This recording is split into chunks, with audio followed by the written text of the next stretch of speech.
Tu dia dah restart. Nanti dia ada step.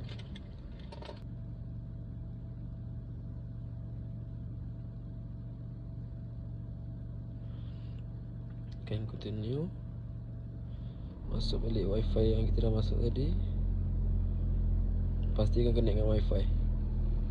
Wifi tu kena stabil lah. Lepas tu agree. Tekan configure.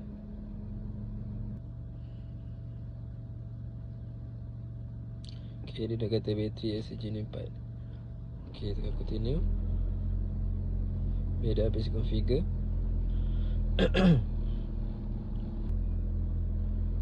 Okay, dah done. Restart. Start je.